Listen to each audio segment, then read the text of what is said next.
ಬಹುಶಃ ಸಂಜೀವಿನಿ ಗೋಧಾಮದ ಸ್ಥಾಪನೆ ಹಿಂದಿರುವಂಥ ಉದ್ದೇಶ ಏನು, ಅದರ ಆಶಯಗಳು ಏನು, ಇದೆಲ್ಲದರ ಬಗ್ಗೆ ನಿರೂಪಕರು ದಾಮೋದರ ಶರ್ಮ ಅವರು ಬಹಳ ಅದ್ಭುತವಾಗಿ ಅದರ ಮಾಹಿತಿಯನ್ನು ಕೊಟ್ಟಿದ್ದಾರೆ. ಈ ದೇಶದಲ್ಲಿ ಶಾಲಾ ಕಾಲೇಜುಗಳಿಗೆ ಹೋದಾಗ ಸಾಹಿತಿಗಳ ಚಿತ್ರಗಳನ್ನು ನೋಡ್ತೀವಿ, ರಾಜಕಾರಣಿಗಳ ಚಿತ್ರಗಳನ್ನು ನೋಡ್ತೀವಿ. ಆದರೆ ನಮ್ಮೆಲ್ಲರ ಬೆನ್ನೆಲುಬಾಗಿರುವಂಥ ರೈತ ಸಾಧಕರ, ಕೃಷಿ ಸಾಧಕರ ಚಿತ್ರಗಳು ನಮಗೆ ಎಲ್ಲೂ ಕೂಡ ಕಾಣೋದಕ್ಕೆ ಸಿಗೋದಿಲ್ಲ. ದೇಶದ ಬೆನ್ನೆಲುಬಾಗಿರುವಂಥ ರೈತನ ಬಗ್ಗೆ ಜೈ ಜವಾನ್ ಜೈ ಕಿಸಾನ್ ಈ ರೀತಿಯ ಘೋಷಣೆಗಳು, ರೈತನ ಬಗ್ಗೆ ಸಾಕಷ್ಟು ಯೋಜನೆಗಳು, ಚುನಾವಣೆ ಬಂದಾಗ ಒಂದಷ್ಟು ರಾಜಕೀಯ ಗಿಮಿಕ್ಗಳು ಬಿಟ್ಟರೆ ನಿಜವಾಗಿ ರೈತನಿಗೆ ಸಮಾಜದಲ್ಲಿ ಸಿಗಬೇಕಾದಂಥ ಮಾನ್ಯತೆ ಸಿಗ್ತಾ ಇದೆಯಾ ಅಂತ ಕೇಳಿದ್ರೆ ಇಲ್ಲ. ಹಾಗಾಗಿ ರೈತರಿಗೆ ಆ ರೀತಿಯ ಒಂದು ಸನ್ಮಾನವನ್ನು ಒದಗಿಸಿಕೊಡಬೇಕು. ಅದರ ಜೊತೆಗೆ ಹೊಸ ಪೀಳಿಗೆಯನ್ನು, ಯುವ ಜನತೆಗೆ ಒಂದು ಕೃಷಿ ಬದುಕನ್ನು ಪರಿಚಯಿಸಬೇಕು ಮತ್ತು ಅದರಲ್ಲಿ ಲಾಭ ಇದೆ, ಬದುಕನ್ನು ಕಟ್ಟಿಕೊಳ್ಳಬಹುದು ಅನ್ನುವಂಥ ಧೈರ್ಯವನ್ನು ಮೂಡಿಸಬೇಕು ಅನ್ನುವಂಥ ಹಿನ್ನೆಲೆಯಲ್ಲಿ ಸನ್ಮಾನ್ಯ ರಾಮಕೃಷ್ಣ ಆಚಾರ್ಯರು ಒಂದು ತಪಸ್ಸಿನ ರೂಪದಲ್ಲಿ ಮಾಡಿದಂತಹ ಕೆಲಸ ಅದು ಈ ಗೋಧಾಮದ ಕೆಲಸ. ಅವರದರ ಮಾಲಕರಲ್ಲ, ಅದರ ಕನಸನ್ನು ಕಂಡವರು. ಯಾವ ರೀತಿಯಲ್ಲಿ ಕರಾವಳಿ ಭಾಗದಲ್ಲಿ ಒಂದು ಪ್ರಧಾನ ಕೃಷಿ, ಉಪಕೃಷಿ, ಪೂರಕ ಕೃಷಿ, ಅದರ ಜೊತೆಗೆ ಇದೆಲ್ಲವನ್ನು ಇಟ್ಟುಕೊಂಡು ನಾವು ಹೇಗೆ ನಮ್ಮ ಬದುಕನ್ನು ರೂಪಿಸ್ಬೋದು ಅನ್ನೋದಕ್ಕೆ ಒಂದು ಪೈಲಟ್ ಯೋಜನೆ ಹಾಗೆ ಇದನ್ನು ಮಾಡಿ ತೋರಿಸಿದ್ದಾರೆ.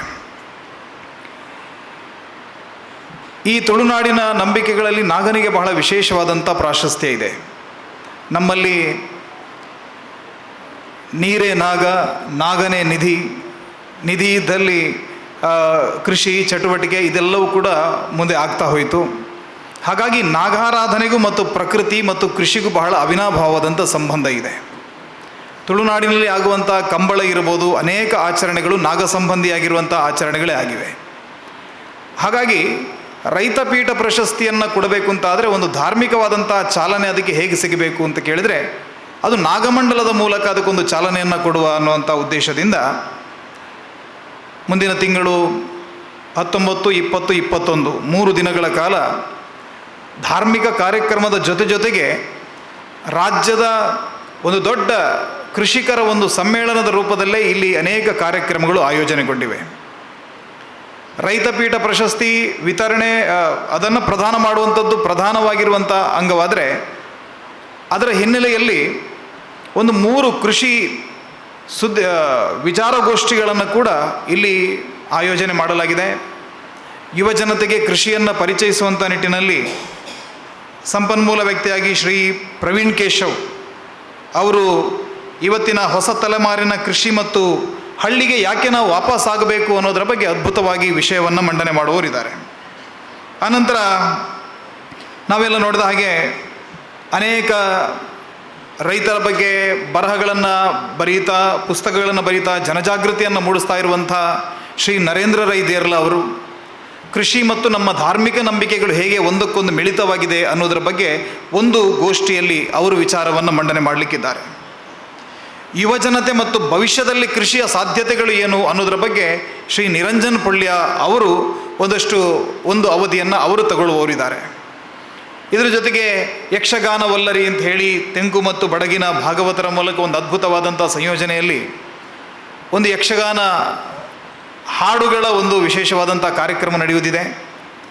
ಸಂಜೆಯ ಹೊತ್ತಿಗೆ 20ನೇ ತಾರೀಕು ಪರಮ ಪೂಜ್ಯ ಕಾಡಸಿದ್ದೇಶ್ವರ ಸ್ವಾಮೀಜಿಯವರು ಕನ್ನೇರಿ ಸಿದ್ಧಗಿರಿ ಮಠದಿಂದ ಅವರು ಆಗಮಿಸುವವರಿದ್ದಾರೆ. ಅವರ ಆ ಶುಭ ಹಸ್ತಗಳಿಂದ ಈ ರೈತಪೀಠ ಪ್ರಶಸ್ತಿಯ ಪ್ರಧಾನ ಕಾರ್ಯಕ್ರಮ ಸನ್ಮಾನ್ಯ ಡಾಕ್ಟರ್ ಮೋಹನ್ ಆಳು ಅವರ ಅಧ್ಯಕ್ಷತೆಯಲ್ಲಿ ಈ ಕಾರ್ಯಕ್ರಮ ನಡೀಲಿಕ್ಕಿರುವಂಥದ್ದು. ಅದರ ಜೊತೆಗೆ ಮರುದಿನ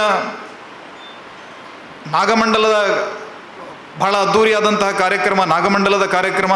ಅನೇಕ ನಾಗಮಂಡಲಗಳು ನಮ್ಮ ಮಧ್ಯದಲ್ಲಿ ನಡೀತಾ ಇರ್ಬೋದು.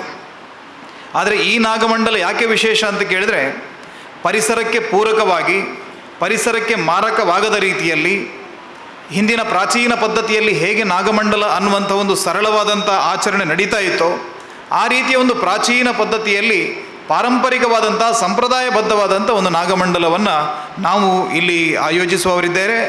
ಅದೊಂದು ದಾಖಲೀಕರಣಕ್ಕೆ ಯೋಗ್ಯವಾದಂಥ ಕಾರ್ಯಕ್ರಮ ಅಂತ ಈ ಸಂದರ್ಭದಲ್ಲಿ ನಾವು ಹೇಳುವುದಕ್ಕೆ ಬಯಸ್ತೇವೆ.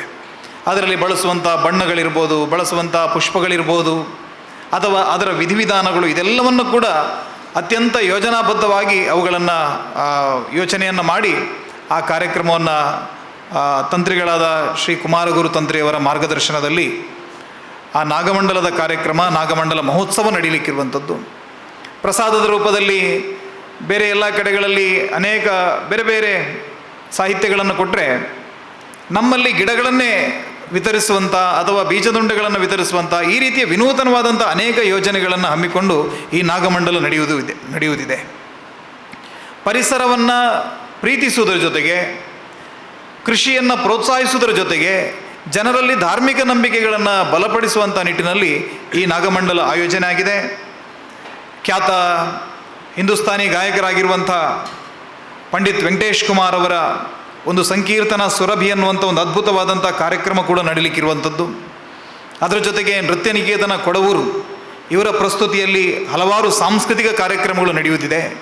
ಒಟ್ಟಿನಲ್ಲಿ 3 ದಿನಗಳ ಕಾಲ ಇದೊಂದು ಸಾಂಸ್ಕೃತಿಕ ಹಬ್ಬದ ರೂಪದಲ್ಲಿ, ಒಂದು ಕೃಷಿ ಮೇಳದ ರೂಪದಲ್ಲಿ ಈ ಕಾರ್ಯಕ್ರಮವನ್ನು ಆಯೋಜನೆ ಮಾಡಿದ್ದೇವೆ. ಈ ಕಾರ್ಯಕ್ರಮಕ್ಕೆ ಬಹಳ ದೊಡ್ಡ ಮಟ್ಟದಲ್ಲಿ ನಮಗೆ ಬೆಂಬಲ ಬೇಕಾಗಿರುವಂಥದ್ದು ಮಾಧ್ಯಮದ ಬಂಧುಗಳು. ನಾವು ಏನೇ ಅದ್ಭುತವಾಗಿ ಎಷ್ಟೇ ವಿಚಾರಬದ್ಧವಾಗಿ ಕಾರ್ಯಕ್ರಮಗಳನ್ನು ರೂಪಿಸಿದರೂ ಕೂಡ ಅದನ್ನು ಜನರವರೆಗೆ ತಲುಪಿಸುವಂಥ ಮತ್ತು ಜನರನ್ನು ಅದಕ್ಕೆ ಕರೆತರುವಂಥ ಕೆಲಸ ಆಗಬೇಕಾಗಿರೋದು ಮಾಧ್ಯಮದ ಮಿತ್ರರಿಂದ. ಹಾಗಾಗಿ ಅನೇಕ ಜನ ಮಾಧ್ಯಮದ ಮಿತ್ರರು ನಮ್ಮ ಮಧ್ಯದಲ್ಲಿ ಇವತ್ತಿದ್ದಾರೆ.